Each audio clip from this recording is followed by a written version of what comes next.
bienvenue sur PaySurLair.tv, c'est la rubrique Tempo, la rubrique musicale par excellence, animée par notre ami Mélas. Bonsoir Pascal, quel plaisir de se retrouver. Ouais, Tempo, de plus en plus haut, j'ai envie de dire. De plus en plus haut, de plus en plus fort, la qualité, on est optimal ce soir avec nos deux invités, en l'occurrence Mathieu et Valère du groupe La Poupée du Loup. Bonsoir. On remercie d'être avec nous sur ce plateau. Alors un groupe de haut niveau, je crois. Tout à fait, tout à fait. Ils jouent sur des estrades qui font 3,50 m. Non, je plaisante. Hein.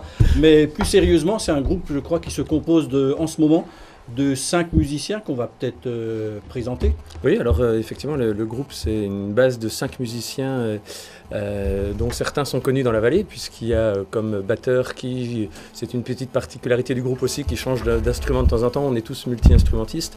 Donc le batteur, c'est Nicolas Jarige qui travaille ici dans la vallée. Il y a donc Valère, ici présent, qui est guitariste-chanteur. On a un accordéoniste diatonique, qui est Thomas Lavarenne, moi-même qui joue de la mandoline, flûte, percussion, et puis un bassiste, Stéphane, qui de temps en temps passe au clavier. Voilà. Et puis on a encore 3 musiciens qui se rajoutent régulièrement à nos concerts. Un violoncelliste qu'on va intégrer dans le prochain album, un trompettiste aussi qui a été intégré dans celui qu'on vient de sortir, et puis encore un autre multi-instrumentiste multifonction. Voilà. Belle assemblée, j'ai envie de dire, belle assemblée. Et alors Valère, moi je suis un petit peu jaloux parce que quand j'ai regardé les vidéos et quand on voit en concert, il y a quand même des instruments que j'aurais aimé jouer il y a une trentaine d'années à l'époque, disons, folk, qu'on retrouve avec vous sur scène. Et quels sont ces instruments et comment on les explique? C'est le passé du groupe ou c'est ce qui illustre le mieux les textes que vous proposez? Non, c'est une partie de notre culture de base, c'est-à-dire qu'on a toujours et d'emblée mélangé le côté rock énergique avec des instruments classiques, que ce soit batterie, basse, guitare électrique, et puis notre culture musique traditionnelle, musique du monde, avec des instruments comme la mandoline, le mandoloncelle qui est une espèce de grosse mandoline basse, de l'accordéon diatonique. Je pense que vous faites référence à ça. Voilà, tout à fait. Et puis les flûtes, enfin voilà, on ne s'interdit pas grand-chose finalement en termes d'instruments. Ce qui donne un sacré cachet quand même, ouais, je dirais, à ce groupe qui est vraiment, Pascal, original. Voilà. Une belle couleur. Une couleur originale hein, dans le paysage musical orinois, alsacien, et ils vont même au-delà. Alors au niveau des textes, Mathieu, c'est Valère, je crois. Qui écrit? C'est moi principalement, oui. Voilà. Est-ce qu'on peut en parler? Parce que j'ai non pas seulement survolé, mais je me suis plongé dans les textes et j'étais soufflé, quoi. Je me dis, mais comment le public réagit par rapport à ça et d'où vient cette inspiration, la complicité entre vous? Est-ce que ça aide? Alors s'il arrive à distinguer les paroles, si le son est bon, le public réagit bien et on a effectivement beaucoup d'échos et beaucoup de remontées par rapport à la teneur des textes. Vous avez des chansons, c'est des tranches de vie, on se reconnaît presque dans ces chansons-là. Oui, hein, oui. Ce qui fait un peu le succès de la démarche, avec des beaux instruments qui complètent l'arrangement en fait, hein, et des textes variables. Et poétiques. Poétiques, on peut dire. Dans l'écriture, oui. Vous écrivez depuis longtemps? Oui, depuis longtemps, depuis une vingtaine d'années, oui. D'accord. C'est une maladie, ça se soigne ou non, ça se soigne à travers l'écriture? Ça se passe comment? À mon âge, ça ne se soigne plus. Oui. Non, et même je confirme. Alors justement, avec l'âge, on écrit davantage, plus qu'au début ou avec peut-être plus de fluidité, oui. Plus de fluidité. Oui. Et puis après, le principe de la naissance de l'écriture, ça reste essentiellement une question d'humeur, une question d'instant, une question de tranche de vie vécue et à des instants précis. En tant qu'auteur, est-ce qu'il arrive d'être en panne? Ah oui, tout le temps, oui. Tout le temps, oui. Et subitement, il y a une étincelle, une image. On accroche une image, on accroche un son, on accroche un sourire. Et si Mathieu peut parler pour les musiciens, comment on s'adapte à ces textes qui sont quand même des textes très très forts, hein. Là, j'en ai quelques-uns sous les yeux. Alors, le refrain finit par j'ai envie de toi. Alors, celui qui lit le refrain, il va être déçu. Mais quand tu lis le reste, c'est du béton, quoi. C'est du béton, hein.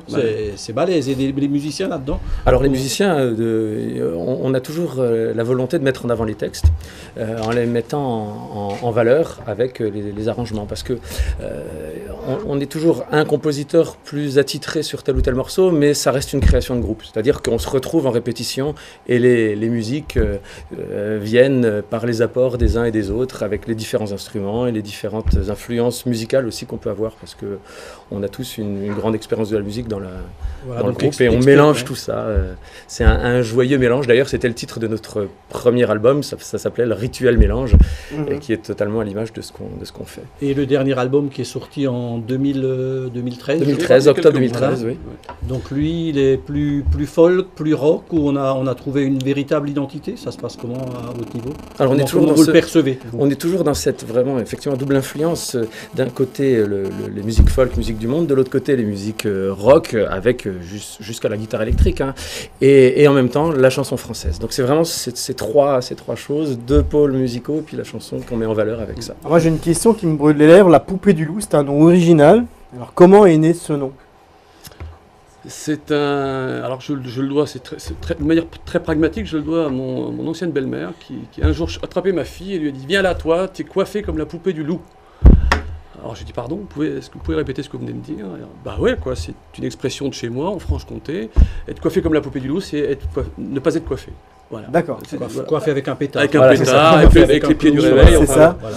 Ouais, voilà. Et puis alors j'ai dit: je le replacerai un jour. Et à la sortie Un de jour. vos concerts, je crois qu'il y a une telle énergie qu'on est électrisé.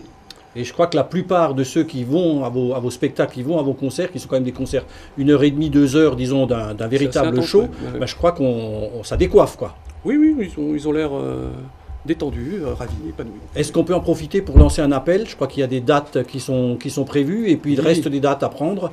Alors, Oui, alors. peut-être pour plus d'informations, on peut en donner quelques-unes. Alors, on a une actualité musicale là dans les prochains temps qui est à partir du mois de mai, là, le 11 mai d'abord à Mulhouse, au festival à main nue ou les mains nues, je ne sais plus le titre exact, mais dimanche 11 avril, 11 mai, on va jouer à Mulhouse. Ensuite, on va jouer à l'Hôtel de l'Ange à Guebwiller le 6 juin. Lieu très connu par tous les musiciens Voilà. du coin. Un On classique. pourra nous retrouver à la Fête de la musique à Saint-Louis, sur la grande scène à Saint-Louis, scène Ouais. principale de Saint-Louis. Beaucoup de monde. Le 19 juillet, on jouera à la Fête de la Sorcière à Roufac. Et puis du 12 au 16 août, on nous trouvera en musicien d'un spectacle d'été à Moslargues, le spectacle d'été des Matacoumber. On participe depuis une dizaine d'années. Eh ben, la poupée va trouver le loup, je pense. Ouais, c'est ça. C'est bien parti. Alors, on parlait tout à l'heure de CD, il y a un projet de DVD aussi, c'est ça? Oui, il y a un projet de DVD qui est en train d'être finalisé et qui retranscrira ou proposera en tout cas le concert de sortie du dernier album.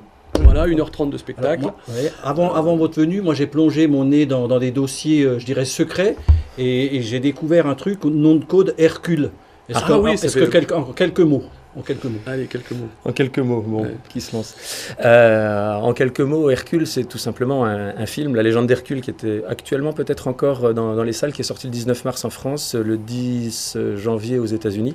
Et on a la chance, 3 musiciens de la Poupée du Loup, d'avoir 2 compositions en tant que compositeur-interprète. Donc on est dans cette Dans un belle- blockbuster hollywoodien. super donc c'est- production C'est relativement rare. et- Ben, Voilà. Belle référence, Pascal, hein, je crois que c'est un groupe qui va aller loin, et je pense qu'on va essayer de les Enfin, suivre. De très haut niveau. La sortie du DVD, le CD 2013, musique de film, énormément de dates, et peut-être une vidéo qu'on peut se regarder On ensemble. voit tout de suite la poupée du loup en image pour se mettre un peu en décoiffage, donc pour reprendre votre thématique.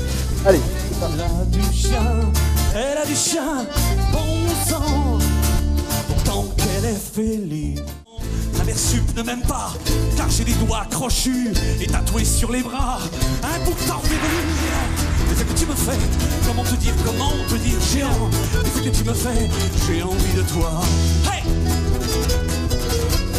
C'est ça, oh la fille du monde, tu peux envie qu'est-ce qu'elle a.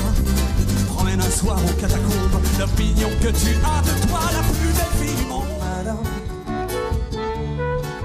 car j'ai très bien vu l'humble vérité, l'apparence nue et simple. Tout semble si bien quand on n'a rien à dire, le tout entre nous casser un sourire. Tout semble si bien quand on a vu la ligne courbe de mes baisers, la ligne courbe de mes passes n'ont pas su ma peau, mais je meurs quand même assassiné. C'est la France qui me colle au poteau, les yeux bandés, mystification vulgaire.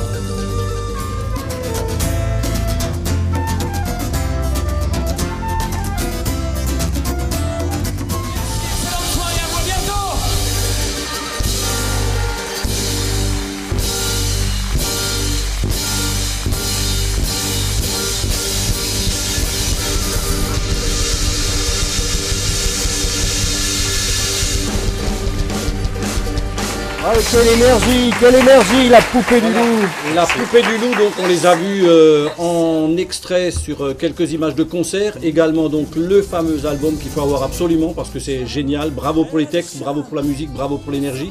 Bientôt un DVD, on redonne peut-être quelques dates, les deux plus proches de nous. Le dimanche 11 mai à Mulhouse, festival Les Manus, 16h, je crois bien confirmé. Et le 6 juin, l'Hôtel de l'Ange, un grand classique à Guebwiller. Voilà, donc La Poupée du Loup, également sur un site, je crois, www.lapoupéedulou.fr. Voilà, et puis sur les réseaux sociaux, SoundCloud, Facebook, Twitter, on est présent sur Internet, on les trouve facilement. Voilà, je peux qu'encourager le public à aller voir parce qu'il y a une vraie énergie qui se partage en fait entre le groupe et le public, on le ressent très puissamment dans les textes et dans la musique. Bon vent à la poupée, merci d'avoir été avec nous pour les clips du mois de mai. Merci à vous, n'oubliez pas. Merci à tout le monde, je remercie les associations, les entreprises, les troupes de théâtre et les artistes, la Poupée du Loup d'avoir été avec nous. Vous êtes invités maintenant cordialement, le média fête ses 3 ans, donc j'invite tout le monde à boire un coup. On se retrouve... Allez, on se retrouve le mois prochain, merci pour votre attention et à bientôt.